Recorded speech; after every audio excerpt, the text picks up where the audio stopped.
Hey guys, before we start today's video, I just wanted to say that the sausage is done. It's dried and we already pulled it down and packed it. And what I'm going to do is do a giveaway. So in order to be eligible for the giveaway to receive a ring of sausage from us, all you have to do is just leave a comment on this video below. And at the end of Friday the 5th, we'll collect all the commenters, put them in a drawing. And what we'll do is just randomly draw 4 people, 4 commenters. And I will contact you to get your mailing address, and we'll send you a link of sausage so you can see how this sausage turned out. So go ahead and leave a comment, and I will reach out to you if you've won, and you can email me your address, and we will send you some sausage. All right, let's jump into the video. Alrighty, that's a full smokehouse. Okay, this is part 2 of sausage making. If you want to check out part 1, where we mix all the meat together, season it, grind it, and get ready for stuffing, be sure to check out my playlist. There should be a card appearing right about now. But right now, we're going to go ahead and jump right into stuffing. Okay, so first things first here, you see my brother Mike. What he's doing is he's taking that sausage and he's putting it in that stuffer. And he's tamping it down to make sure he gets as much air out of that as possible. And that'll make sure that when you're stuffing, you don't have a lot of air coming through that stuffer tube getting inside of your casing, because when you're making dry sausage, you want it to be as full of meat as possible. You don't want there to be hardly any air in there if you can avoid it. Okay, next thing here is Mike. He's running this casing onto this stuffer, that little tube, and Nate's grabbing a knife here and he's cutting that off, because you can't, especially in the cold weather like it was this day, you can't really get a whole casing on there because it'll just get too cold and it'll start busting on you. And so Nate's going to pinch the end of this, and what Mike is going to do is he's going to apply just enough pressure to fill that casing up with meat while Nate is turning it and keeping it sort of how it'll automatically want to turn like that. You just kind of got to help it along because it'll get so big. And what Mike is doing here is he's giving it just enough pressure to fill up that meat in that casing without any air, and you can actually see that meat's kind of backflowing onto the tube. That's almost what you want. And then when he gets to the end here, Nate's going to cut this ring up. You can see that's a good ring. That's a full ring of sausage. You can see these other rings are already pre-cut, and Tommy's grabbing them to tie them up right here. And so that's basically the quick overview of how we do this process. And next up, I'll go step by step into each individual stage as we come to it. All right, guys, we already got one stuffer running. I'll show some footage of that. We're about to get another one running. So basically what you do is you just pack that meat in your stuffer and make sure it's nice and good. And then go ahead and load it up. And this is the smaller F-Dick grinder, so it has sort of the same utility. Make sure as you're pumping out that you make sure you getting meat out. You don't want to pump any air in there. All right, so you take your casing and you just put it onto the tip of that stuffer. Got a knife? Oh, nice. Yeah, you just need to keep constant pressure on it, and it'll fill that up.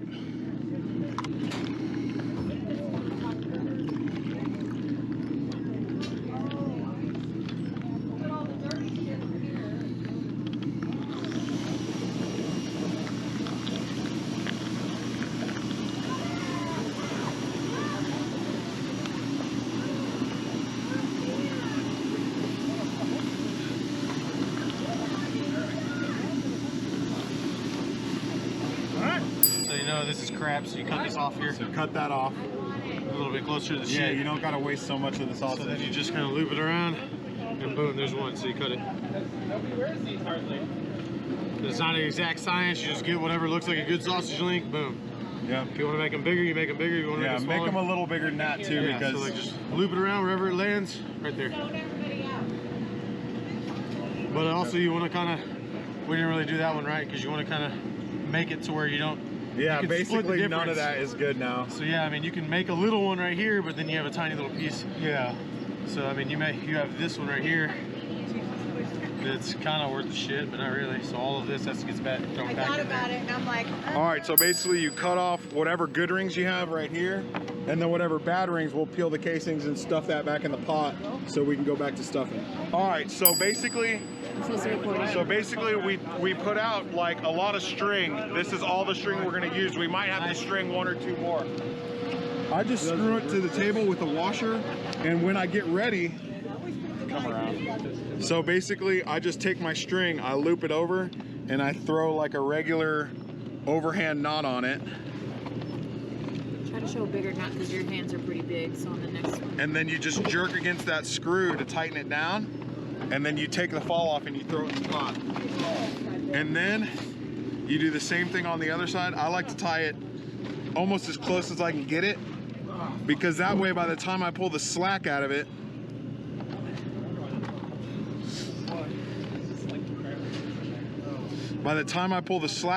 it's still a good space to hang on. And you want to make sure when you're tying your sausage that you get enough of this. This is about right. And what that does is it seals it. If you tie it too close to the end, the knot can slip off, and then you'll get air in this sausage, and that'll mess up your sausage. All right, so same thing. Just make an overhand knot close as you can, because we're gonna cut between these sausages. And then that's maybe a little bit much. So then I'll just tighten it down, take my fall off, throw it in the pot. Make sure that this kind of comes out straight. And then I'll do another overhand knot here, as close as I can. So make sure the roll's like way up here. And that way when I tighten it up, For like that's about right for the length of sausage, the right amount of string. And then as you get going, you'll be able to tie these closer on top of each other. All right, just give it a good jerk against that knife or that screw, and that'll be it. And you can tie a lot more sausage. I've seen videos on YouTube where the guys cut the rings and they don't tie them right away. They just stick them in a big bowl. And then when they're ready to tie, they just sit down and start tying freehand. That takes forever, ever. All you gotta do is just, if you get that length of string, you can just do overhand knot on overhand knot, and that'll be good to hold your piece of sausage in there. And we'll do this for the next 4 or 5 hours until we've done 1,200 pounds of sausage. So here on this link right here, you can see when they were stuffing it, that casing busted, and instead of just cutting it off, they gave me the whole link. So what I'll do is I'll just tie this in here, making sure that I still have enough. And then over here, what I'll do is I'll just tie where I want to tie it anyways. It's the fat that hangs. Yeah. And then when I tighten it up, now I'll just take all this meat here, squeeze it out of there, and then that goes back in the pot to go back to the stuffer. Same thing here. This is the end of the casing they didn't fill out. So you can see, Yeah, okay, I'll cut if you want. you can see the difference here, right? So you can see that it's nice and tight, and then it peters off towards the end. You want to tie it where it's still tight. That way you get a good seal on that sausage and you don't let that air in there. And then you just get that out of there, back in the pot. And here towards the end, I like to tie on a short string, so I'll just throw a lot more here at the end, as many as I can fit. And when we go to cut it, all right, so now I've got my whole string of sausage. You can see there's probably 10, 11, 12 sausages on here. So what we'll do is we'll chop it off here.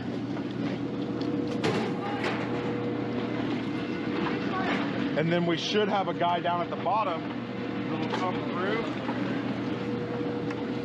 and cut these links away from each other. So here we've got a link right there. That one's real tight. Here's another link right here. Split that out. Yeah. Here's another one There's right a bad there. spot on the Can you pick link it there. up and There we go. Another right there. Yes. Walmart, I think. All right, so the meat is really hard and dense right now. It's so cold. And normally stuffing is like hell on the shoulder anyways, but today it's particularly so. So we just did a little hack where one guy's the muscle and the other guy's the brains. And usually it's the other way around, but today Mike's the brains and Mitch is the muscle, so. I'm ignoring now. Troy, lean on the table. There you go. Now that table's working for us. Right. Ooh, bold strategy, Cotton. Right. The reverse coil. So this here is pork only. This and this pork only. And over here, we've still got pork venison, pork venison, pork venison. We've got one stuffer here going, and that's about a done pot. And then we've got this stuffer over here, and I can tell they've got about a quarter to a half of a pot left. So we're probably still looking at, I don't know, an hour or two of stuffing, and then we'll go. We've already started hanging. Maybe I'll go show you guys that here real quick. All right, guys. Here's the smokehouse. We start high and we work our way low. You can see when you hang these sausages, make sure that they're not touching each other and they've got some air, because if they touch, that spot will get moldy because it won't dry off. So by the end of the day, we'll have the whole smokehouse basically looking like this, where we've got 3 rings. We made these posts with the rings, and so that way we can stack them 3 deep from the rafters. And by the end of the day, this whole camp house, or this whole smokehouse, will look just like this, where, you know, we've got 3 levels of sausage. All right, Uncle Eric, it's all you. All right, once we get them hung up in here this evening, we'll go ahead and put a smoke on them, and then we'll probably put 2 more smokes on them in the next few days, and then that's it. Basically, right. 2 to 3 smokes, that's all you need. And then we'll let them dry for 2 weeks. About 2 weeks. Eric lives up here on the property, so he'll be up here monitoring this, but he's the smoke master anyway, so he's the one that can just look at a ring and see if it's got enough smoke on it or not. So he'll be the one that kind of figures that out. Alrighty guys, I haven't been filming a whole lot because we just had to knock it out. It's starting to get late in the day and we still got to break this all down, but take a look at this smokehouse right now. This is all deer and pork venison sausage. 790. 790 rings, and we still got about 200 pounds of pork only that we're gonna hang in here, so that'll probably be another, you know, 150 rings. So far so good, going along as planned. All right, it's 3 o'clock. We're on our last bucket of sausage here. It's the last pork sausage. And we've got folks still tying, as well as over here. And we're starting to clean up, so Mom's already cleaned up all the grinders and all the other stuff we used. And then we've got most of the buckets clean over here as well. We use this like a little drying rack. So yeah, been a long day. We'll probably be finished here within 30 minutes of actually stuffing, but we still got to break it all down because we don't want to be back out here tomorrow. It's supposed to be, you know, worse weather tomorrow. Alrighty, that's a full smokehouse. Like I said, we got those 13. 3-layered hangers. How many rings did we say? There's over 1,000. Over 1,000 rings. We already got wire. 1,300 pounds of meat. Some of that meat's going to a local butcher shop and smokehouse that makes buck sticks and summer sausage, so we're gonna have them do that. But yeah, 1,000 rings of sausage, no big deal, easy days. All right guys, we're having a little issue here. This is what I meant earlier when I was talking about where to tie your sausage. See, this one didn't have enough staying power and it just slipped right through the knot. So just make sure you give your sausage enough of this skin, because otherwise it'll just slip out and fall.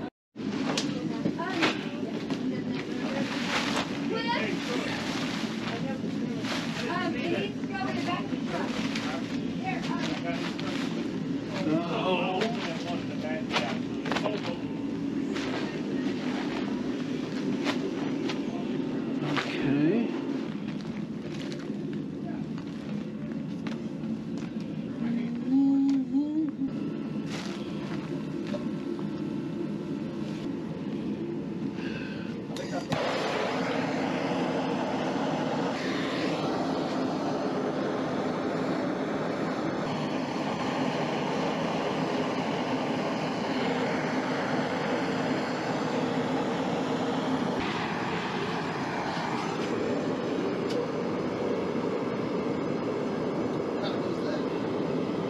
family secret.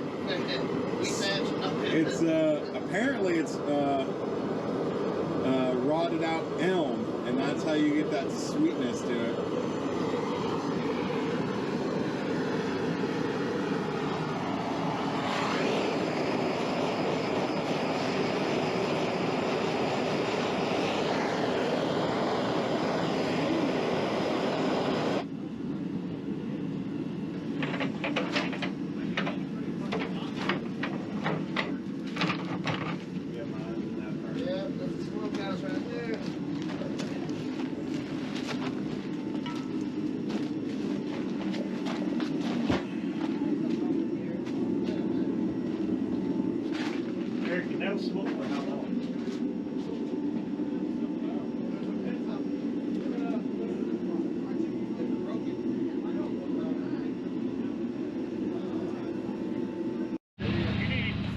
Alrighty, all done. It is 4:20, so we got out here at 8. Everything's broken down, and that's a wrap on sausage day. We'll come up tomorrow, take a look at that pork sausage because it can't dry. You got to just freeze dry that while it's wet, but we want to get some of that smoke on there to get a good flavor. But so I'll film that tomorrow, and then we'll give it 2 weeks, and should be ready to rock and roll.